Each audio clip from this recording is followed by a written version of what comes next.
Steel screams. Sand, whipped into choking clouds, hides the shapes of horses until the clashing metal and the cries tell the story. A line of Persian lances meets the heart of the Muslim host and breaks, only to find itself hemmed on both sides by horsemen that were not there a heartbeat before. Khalid Ibn Al-walid, mounted amid the storm, hears the world in commands. The tramp of his reserve, the sharp report of a horn, the shock of cuirass on cuirass. He has chosen the ground, timed the feint, and bent the enemy into a trap forged from deserts and discipline. The Persian center presses forward, confident in weight and numbers. Their allied Arab contingents watch for opportunity, their loyalties a shifting grain underfoot. Khalid allows the center to advance, and then, with the precision recorded by the historians of our tradition, he unleashes two cavalry wings that sweep around the flanks. What appears as chaos is a carefully staged inevitability, a double envelopment that closes like a smith's hand. Horses scream, standards fall. Commanders who trusted in solidity find themselves cut off from retreat. Behind the tactical execution sits another struggle, for allegiance, for survival. Khalid knows the desert is not merely a battleground of arms, but of loyalties. Tribes that yesterday rode with the Sasanian banners now count their losses. Others weigh the guarantee of a leader who fights at the front. The commander uses speed as argument and victory as contract. When the dust clears at Walaja, the result is measured not only in slain, but in the unraveling of the enemy's network across the plains of Iraq. No pause for triumph. Before the echo of the last horn fades, Khalid drives his forces toward the next gathering of resistance. At Alay, the clash becomes brutal and intimate. Close quarters, lances shattered, swords drenched. Khalid's men, hardened by desert marches and the heat of constant engagement, press the advantage. The Sasanian hope of reassembly collapses under relentless pursuit. The field becomes a ledger. Leadership, speed, and the willingness to bear the risk record themselves in blood. This is not glory for glory's sake. It is the making of a reputation that will redraw the map of power in these lands, and the stirring of rivalries that will soon seek to unmake the man who moves like a storm through the sands. EVNTSCOVRED, Battle of Walaja, Battle of Alay. The dust of the Ridda Wars had settled. The peninsula was united under the banner of Medina, but the world beyond its deserts remained a storm. As the new moon of the 12th year after the Hijra rose, the Caliph's command cut through the stillness of the night. The command was to march on the two most formidable empires on earth. Khalid ibn al-Walid, the newly drawn sword of God, was to strike the Persian Empire. He moved with a terrifying swiftness that became his signature. His first objective in Iraq was the region of Alay. The Persian and Arab allied forces, commanded by the veteran commander Andar Zaghar, mustered to stop this desert storm. The two forces met, but Khalid did not wait. In a masterstroke of maneuver, he split his small, mobile force. He launched a feint attack with one column, drawing the Persian allied forces into a prearranged killing ground. As the enemy lunged forward, Khalid's second cavalry wing, held in reserve, descended like a falcon upon their exposed flank. The Battle of the Chains was not a battle of attrition. It was a masterclass in tactical dismemberment. The Persian phalanx, with their infantry literally chained together to prevent retreat, was a wall of iron and resolve. Khalid shattered it not with brute force, but with a hammer and anvil maneuver of breathtaking audacity, turning their own defensive chain into a trap from which they could not flee. Victorious, he did not pause. The Persian counterpunch came at the Battle of Walaja. The Persian and Christian Arab coalition, commanded by the general Andar Zaghar, held a formidable position. Khalid, ever the strategist, studied the ground. He executed a masterful feigned retreat, a tactic from the deserts of Arabia, perfected on a grand scale. He drew the imperial army deep into a narrow defile, and at the decisive moment, his elite mobile guard, held in reserve, slammed into the enemy's exposed rear. The coalition army, caught in the jaws of Khalid's maneuver, was destroyed. Alay fell, then the strategic city of Al-Hira, the Lakhmid capital, opened its gates without a siege. His momentum was a force of nature. He pivoted his army, a single, cohesive weapon, towards Anbar. The city was a fortress of the Sasanian Empire. Khalid did not lay a conventional siege. He was a desert storm, not a patient engineer. He scouted, identified a weakness, and launched a surprise night assault on a feigned weak point in the walls. The garrison, expecting a long siege, was routed in the chaos. The city fell in a single, brutal night. News of this sword of God spread terror ahead of the Arab armies. The emperor's fury was no longer a distant political concern. It was now a sword of fire sweeping across the plains of the Sawad.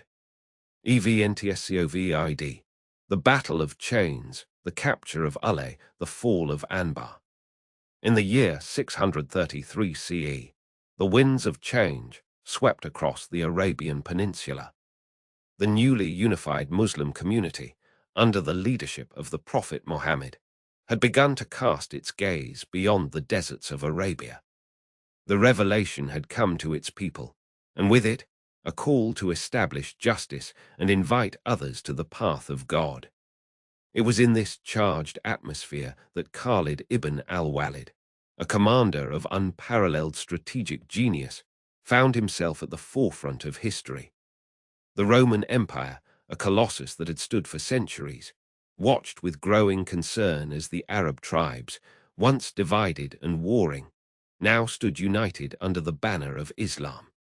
The Romans, with their advanced fortifications and vast resources, were no strangers to war.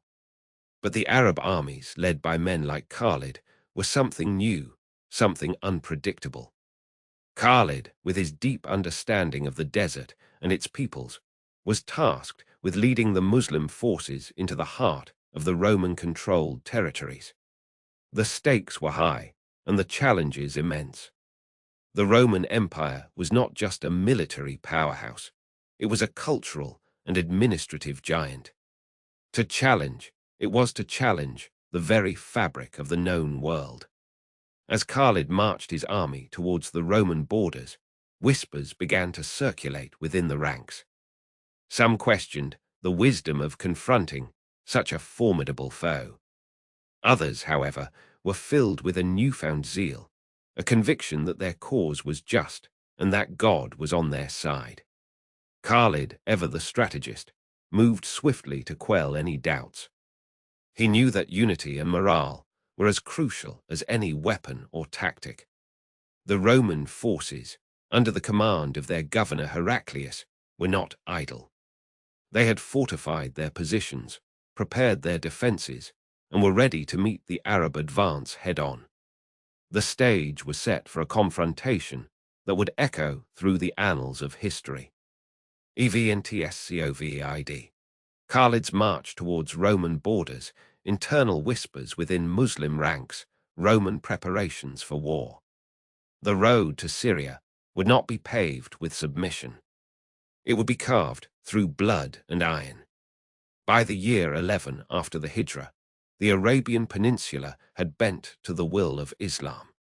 But beyond the northern horizon lay an empire that had stood for centuries: Byzantium, guardian of the Christian world, master of fortified cities and disciplined legions. And standing between the Muslim forces and their destiny were the Ghassanids, Arab Christian tribes who served as Rome's frontier shields. Khalid ibn al-Walid understood what others feared to acknowledge. This would be no ordinary conquest. The Ghassanids were not foreign invaders, but kinsmen who had chosen a different path. warriors who knew the desert as intimately as any Qurayshi. Their knowledge of the terrain, their alliances with Byzantine garrisons, and their fierce loyalty to Constantinople made them formidable gatekeepers. The first collision came at Marj Rahid, where Ghassanid cavalry attempted to halt the Muslim advance. Khalid deployed a tactical innovation that would become his signature. He divided his forces into highly mobile units, each capable of independent action, yet coordinated through a system of signals and mounted messengers. The Ghassanids, accustomed to Byzantine formations, found themselves outmaneuvered by an enemy that refused to fight as expected. The battle was swift and decisive. The road north lay open, but only temporarily. Intelligence reached Khalid that the Ghassanid chief, Ibn Jalban, was marshalling a larger force at Marj al-Safar. This would be no skirmish, but a deliberate attempt to shatter Muslim momentum before it became unstoppable. Khalid pressed forward with calculated aggression. At Marj al-Safar, he faced an army that outnumbered his own, positioned on favorable ground with supply lines to Damascus. What followed was not merely victory, but a demonstration of tactical supremacy. Khalid feinted weakness on his flanks, drawing the Ghassanid cavalry into overextension, then struck with his reserve at the precise moment of enemy disarray. The Ghassanid lines collapsed. Their commander fled toward Byzantine protection. The gates to Syria trembled. Rome now understood. A new force had arrived at her doorstep, led by a man who would not be turned back. Evntscovred. Battle of Marj Rahid, Battle of Marj al-Safar, defeat of Ghassanid forces. The sands of Arabia had shifted, and with them the fortunes of war. The unified strength that had once swept across the peninsula now faced a new test, not of the sword, but of the spirit. Following the Prophet's passing, a profound sense of uncertainty settled upon the nascent Muslim community. The bedrock of their leadership was gone, and with it, a fear that the nascent faith might falter. It was in this crucible of doubt that the mantle of leadership passed to Abu Bakr al-Siddiq. Yet the very unity that had been forged in battle now threatened to unravel. Tribes, accustomed to their autonomy, and some perhaps swayed by false prophets or the allure of independence, began to break away from the covenant. The Ridda Wars, a tumultuous period, erupted across the land. It was a struggle for the very soul of Islam, a fight to preserve the unity and the faith. Khalid Ibn Al-Walid, the sword of Allah, found himself thrust into the heart of this existential conflict. His military prowess, honed in the battles against the Byzantines and the Persians, was now redirected inward. The battles were not against foreign empires, but against those who had once stood shoulder to shoulder with the Muslims, now turned against them. From the plains of Yamama to the deserts of Bahrain, Khalid led the disciplined Muslim armies against the apostates. His campaigns were marked by a relentless pursuit and a strategic brilliance that quelled rebellions with swiftness and decisive action. It was a grim testament to the fragility of unity and the immense effort required to preserve it, a chapter written not with conquest, but with the arduous task of reclamation. Evntscovred. Ridda Wars, Battle of Yamama, campaigns in Bahrain. When the dust of conquest settled, and the caliphate stretched from the Nile to the Euphrates, an unavoidable question confronted the new polity. Who would hold the sword of victory, and who would hold the reins of the state? Caliph Umar ibn al-Khattab, a man of austere principle and relentless care for the public good, moved to answer that question in a way that would reshape the nascent Muslim polity. Khalid Ibn Al-walid, the commander whose name had become a byword for battlefield mastery, found himself at the center of a political reckoning. Umar, mindful of the dangers of concentrated military prestige, and of the fragile unity of the Ummah, judged that military fame must not eclipse the authority of the caliphate. On this basis, he resolved to relieve Khalid of his command. The decision was not born of personal animus. It was a deliberate policy to regularize command, to prevent personal followings, and to anchor victory within the institutions of the state. Khalid's response was decisive in its own austere dignity.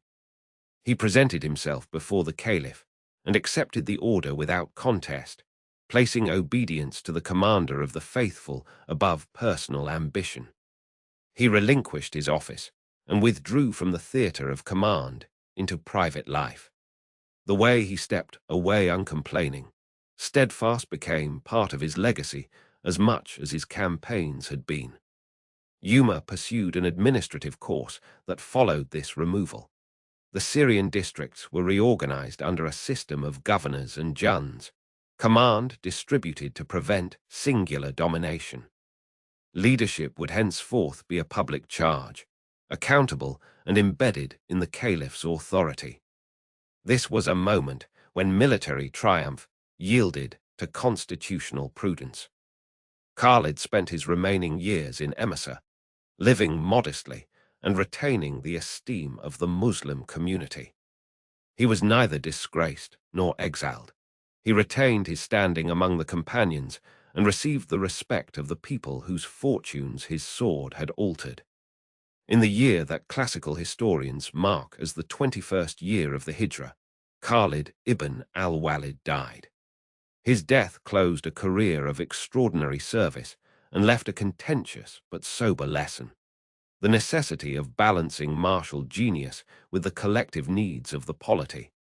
Historians of the Muslim community recorded this final chapter not as the fall of a hero, but as the calm, deliberate resolution of a state learning to govern itself after victory. Evntscovid. Dismissal by Caliph Umar, administrative reorganization of Syrian command, Khalid's retirement and death.